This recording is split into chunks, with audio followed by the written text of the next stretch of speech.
Benarkah presiden terpilih akan meninggalkan gaya militer dan akan menerapkan prinsip demokrasi dalam pemerintahannya nanti? Kita bahas bersama Dhanil Anzar Simanjuntak, juru bicara Prabowo Subianto, dan Usman Hamid, Direktur Eksekutif Amnesty International Indonesia. Selamat malam Bang Dhanil, Bang Usman. Selamat malam, Mbak Pak Friska, Friska. Bang. Selamat malam. Menarik saat kemarin Pak Prabowo dalam forum di Qatar menyatakan bahwa saat ditanya apakah akan menerapkan gaya kepemimpinan militer, Pak Prabowo bilang he would be himself. Nah, seperti apa menerjemahkan itu lebih detailnya, Bung Dhanil? Kalau kata Pak Prabowo akan true to your principles, true to his principles. Nah, bagaimana menerjemahkan ini? Pertama yang dimaksud Pak Prabowo genuine atau kalau saya sering menggunakan istilah otentik. Otentik ya yang dimaksud tentu adalah beliau akan memimpin Indonesia berangkat dari fokus kepentingan rakyat banyak. Tujuan akhir dari proses demokrasi dan demokratisasi itu adalah kesejahteraan rakyat, kecerdasan rakyat semakin meningkat, kemudian keselamatan rakyat terjaga. Nah, semangat-semangat itu yang harus dan ingin diwujudkan oleh Pak Prabowo, dan tentu dengan kerja-kerja beliau nanti. Itu pertama, Mbak Priska. Kemudian kedua, kalau kemudian diskursusnya kita kan ini sekolah-olah sekarang gaya militer itu selalu buruk dan jelek. Hmm, Eh, itu beberapa semangat dari pendidikan militer dan mantan militer itu banyak sekali yang perlu kita tiru, bahkan eh, kalangan sipil banyak belajar terkait dengan beberapa hal karakteristik di militer. Misalnya pertama adalah kedisiplinan, dan Pak Prabowo kepemimpinannya salah satu watak yang sangat ditunjukkan itu ya. pasti kedisiplinan. Saya ini orang civil society, orang di kampus, dosen, terutama di kalangan Mas Usman gitu, civil society,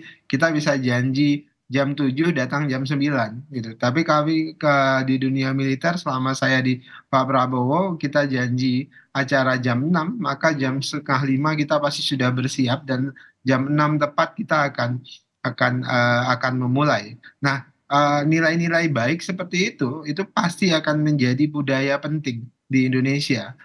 Lee Kuan Yew bilang dulu ya, kita Asia ini sangat butuh kedisiplinan. Agaknya dalam konteks karakteristik dan kebudayaan itu pasti akan punya dampak besar terhadap karakteristik pemerintahan Pak Prabowo tadi, termasuk nilai kebudayaan, kedisiplinan, dan banyak lagi menurut saya budaya-budaya militer yang baik. Nah, dalam konteks demokrasi gitu, tentu Pak Prabowo berpegang teguh terhadap nilai-nilai demokrasi. Oke. Beliau memilih demokrasi sebagai jalan politiknya, mendirikan partai politik, kemudian mengikuti proses demokrasi, seleksi dalam demokrasi.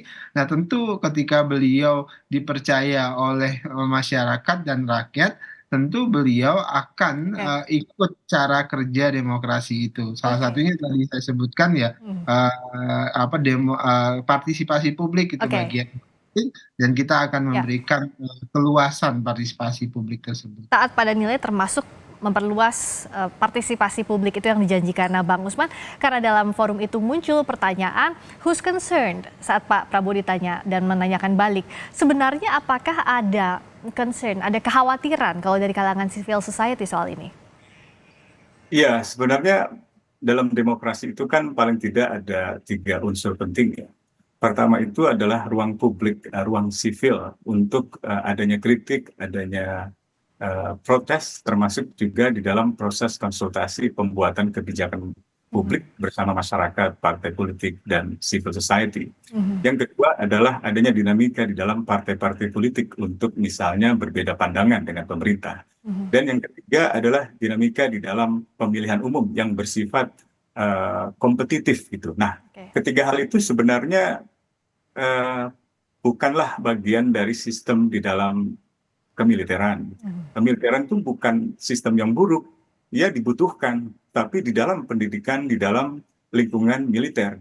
Kalau seandainya di dalam kemiliteran kita menggunakan, katakanlah, ketika ada perintah untuk menyerbu begitu, lalu bawahan bertanya terlebih dahulu atau misalnya ingin diskusi terlebih dahulu, mungkin akan jadi masalah gitu. Jadi pendekatan atas ke bawah ini, perintah itu yang sifatnya hierarkis, itu kuat di dalam militer. Itu bukan budaya yang buruk, itu baik untuk disiplin kemiliteran. Tetapi itu tidak cocok dalam 3 dimensi demokrasi yang tadi sudah saya uraikan.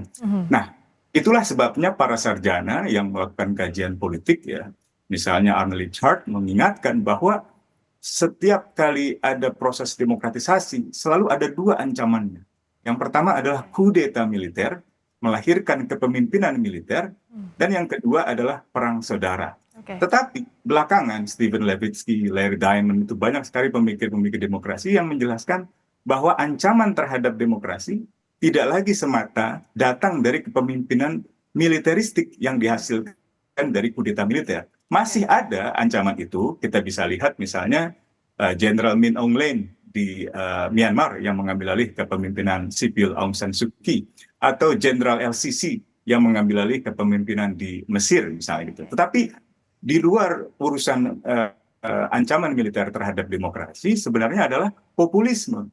Populisme ini adalah suatu jenis patologi konstitusional sebenarnya, satu penyimpangan konstitusional, di mana seorang pemimpin yang terpilih secara demokratis lalu menjalin hubungan hanya dengan rakyatnya, mengabaikan partai politik, mengabaikan organisasi masyarakat sipil. Tetapi dengan banyak pengalaman pemimpin populis, misalnya Narendra Modi di India atau Viktor Orban di Hungaria gitu ya, itu mereka cukup mampu memang memerintah, tetapi di luar proses pemerintahan yang sifatnya konstitusional. Jokowi sebenarnya tipe pemimpin ini. Prabowo juga terlihat serupa. Ia mungkin bisa saja menyanggah bahwa ia tidak akan membangun kepemimpinan militer, tetapi caranya bicara di Qatar Economic Forum, misalnya ketika ditanya kritik terhadap dirinya, dia langsung menyanggah dan dia mengabaikan kalau ada kritik misalnya dari partai politik atau dari civil society, bahkan mengatakan bahwa tidak ada sebenarnya yang mengkritik, yang khawatir apakah masyarakat, tidak kok, masyarakat rakyatnya sudah memberikan persetujuan pada dia. Jadi saya kira kelemahan dari kepemimpinan populis macam ini ke depan adalah mengabaikan partai politik, dan biasanya kepemimpinan yang populis seperti ini muncul karena lemahnya partai politik. Jadi saya kira hanya bisa dicegah kepemimpinan populis dan militer Prabowo ke depan dengan memperkuat partai politik, memperkuat masyarakat sipil, dan memperkuat media massa yang dikambing hitamkan di dalam pernyataannya Prabowo di Qatar Economic Forum. Baik, to sum up, saya minta singkat-singkat saja masing-masing ke Bung Daniel dulu. Bagaimana untuk menepis kekhawatiran ini, Bung Daniel?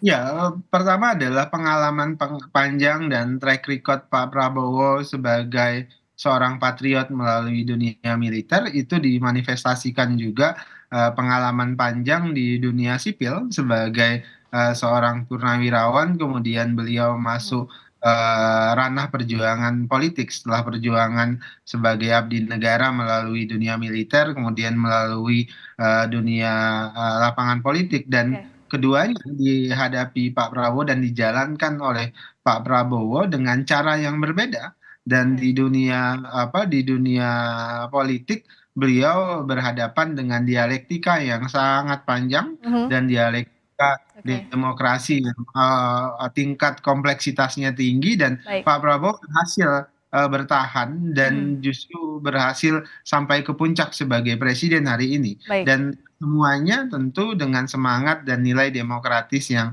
memang itu menjadi semangat beliau ketika mendirikan partai politik dan berjuang melalui lapangan politik. Baik, terakhir singkat juga Bung Usman, apa saja catatannya untuk Pak Prabowo saat memimpin nanti? Ya, saya kira ia harus benar-benar memenuhi janjinya dan mentoleransi setiap misalnya kritik dari masyarakat sipil, bukan dengan menyanggahnya, bukan dengan berlindung di balik persetujuan rakyat lewat pemungutan suara. Ia juga harus mentoleransi oposisi-oposisi yang mungkin muncul termasuk dari partai politik. Kita ingat tahun 90-an, oposisi dari partai politik, dari civil society justru direspon dengan penculikan dan penghilangan orang secara paksa. Nah, itu tidak boleh terulang kembali ke depan. Jadi, saya kira masyarakat sipil, media massa, dan partai politik adalah 3 pilar penting untuk memastikan demokrasi kita bisa berjalan tanpa kediktatoran atau tanpa kepemimpinan yang militeristik. Terima kasih atas perspektifnya, Bung Usman. Terima kasih juga, Bung Daniel. Kita berdiskusi lagi di lain waktu. Terima kasih, selamat malam. Terima kasih banyak.